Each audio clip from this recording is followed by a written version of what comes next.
ओम नमः शिवाय। महादेव जो अनादि हैं, जिनके रूप की कोई सीमा नहीं, वही अघोरी हैं, वही तपस्वी, वही नटराज, वो ही आदि योगी और वो ही गंगाधर भी हैं। वही संहारक और वो ही मृत्युंजय हैं। वो दयालु भी हैं और वो ही भयानक भी। वो कैलाशवासी हैं तो शमशान भी उनका निवास स्थान है। जीव जंतु, वनस्पति एवं संसार की समस्त ऊर्जा उनमें ही निहित है।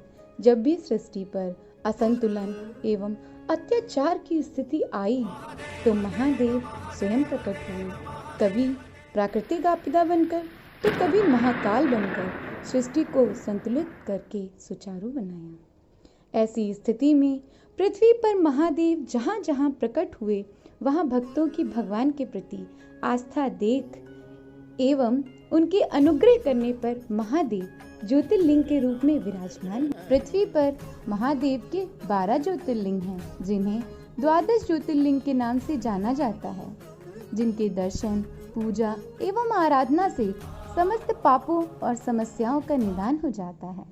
आइए अब हम आपको महादेव के ज्योतिर्लिंग के दर्शन कराते हैं। श्री सोमनाथ ज्योतिर्लिंग गुजरात में स्थित है।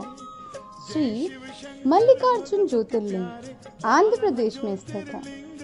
श्री महाकालेश्वर ज्योतिर्लिंग मध्य प्रदेश। श्री ओमकारेश्वर ज्योतिर्लिंग मध्य प्रदेश। श्री केदारनाथ ज्योतिर्लिंग उत्तराखंड में स्थित है। श्री भीमाशंकर ज्योतिर्लिंग महाराष्ट्र। श्री काशी विश्वनाथ ज्योतिर्लिंग जो कि उत्तर प्रदेश में है। श्री त्र्यंबकेश्वर ज्योतिर्लिंग महाराष्ट्र में स्थित है। श्री वैद्यनाथ ज्योतिर्लिंग झारखंड में स्थित है। श्री नागेश्वर ज्योतिर्लिंग गुजरात। श्री रामेश्वर ज्योतिर्लिंग तमिलनाडु। श्री कृष्णेश्वर ज्योतिर्लिंग जो कि महाराष्ट्र में स्थित है। काल चक्र जिनका नियंत्रण स्वयं महादेव करते हैं, तभी तो हम महादेव को कालों के काल महाकाल बुलाते हैं। महादेव के काल चक्र अर्थात महाकाल का मंदिर महाकालेश्वर ज्योतिर्लिंग के रूप में विद्यमान है। तो आइए चलते हैं महाकालेश्वर ज्योतिर्लिंग के दर्शन को। तीनों लोक में 3 ज्योतिर्लिंग, आकाश में तारकलिंग, पाताल में हटकाकेश्वर एवं पृथ्वी पर महाकालेश्वर स्थित है। महाकालेश्वर ज्योतिर्लिंग भारत देश के मध्य प्रदेश में शिप्रा नदी के किनारे उज्जैन में स्थित है, जो कि एक प्राचीन शहर है। पुराणों, महाभारत और कई काव्यों में महाकालेश्वर मंदिर का बड़ा ही मनोहर वर्णन किया जाता है। शिव पुराण में महादेव का महाकाल के रूप में वर्णन इस प्रकार है। अवंती नगर में वैद्य प्रिय नाम के एक शिव भक्त ब्राह्मण थे, जो प्रतिदिन पार्थिव शिवलिंग का निर्माण करके यज्ञ किया करते थे। उनके 4 पुत्र देवाप्रिया, प्रियमेधा, संस्कृत और सुवत्र, जो महादेव के परम भक्त थे। वहीं रतनमाल पर्वत पर दूषण नामक एक असुर, जिसे ब्रह्मा जी द्वारा अजेय वरदान प्राप्त था।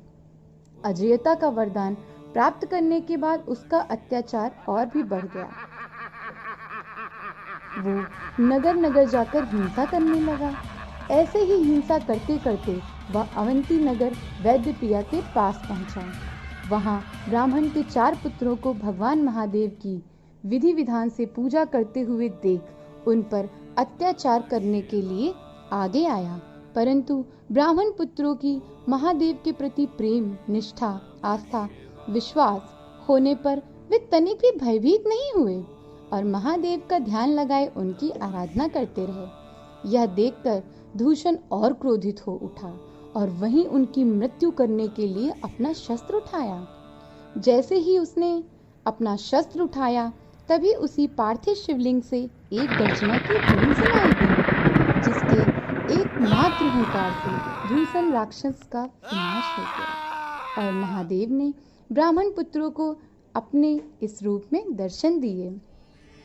पुत्रों के भक्ति भाव से प्रसन्न महादेव उनकी रक्षा के लिए महाकाल के रूप में विराजित हुए और वही महाकालेश्वर ज्योतिर्लिंग की स्थापना हुई। महाकालेश्वर मंदिर की महिमा पूरे विश्व में विख्यात है। महाकालेश्वर ज्योतिर्लिंग स्वयंभू दक्षिण मुखी है। दक्षिण मुखी होने से तंत्र विद्या की सिद्धि के लिए इसका विशेष महत्व है। तांत्रिक विद्या का संबंध शमशान से भी है, इसलिए महाकाल की सुबह की आरती चिताभस्म से होती है।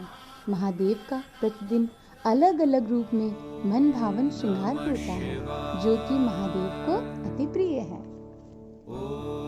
महादेव के इस पावन मंदिर पे भक्ति में सराबोर श्रद्धालु बम बम भोले, हर हर महादेव और जय श्री महाकालेश्वर का नारा लगाते हुए महादेव के प्रति आस्था और श्रद्धा से महाकालेश्वर ज्योतिर्लिंग के दर्शन करके धन्य हो जाते हैं। जो भी महाकाल के दर्शन को प्राप्त कर ले, कहा जाता है उसकी कभी अकाल मृत्यु नहीं होती। महादेव को उज्जैन का राजा और उज्जैन को महाकाल की नगरी भी कहा जाता है।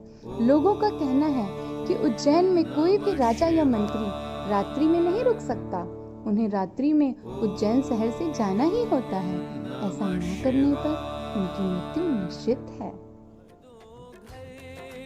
सजे धजे उज्जैन के राजा महाकाल सजी धजी पालकी में बैठ सावन के पहले सोमवार को स्वयं मंदिर से बाहर निकलकर नगर दर्शन करने जाते हैं, जिनके एक दर्शन के लिए हजारों भक्त बम बम भोले और हर हर महादेव का जयकारा लगाते हुए उनका अनुसरण करते हैं। पालकी में बैठ उज्जैन के राजा अपने भक्तों को दर्शन देकर उनकी समस्त पीड़ा जरूर हर लेते हैं। तो ऐसे हैं हमारे महादेव महाकाल और हमारे शिव। अगर मौका मिले तो सभी भक्त एक बार महाकालेश्वर के दर्शन अवश्य करिएगा। जय महाकाल।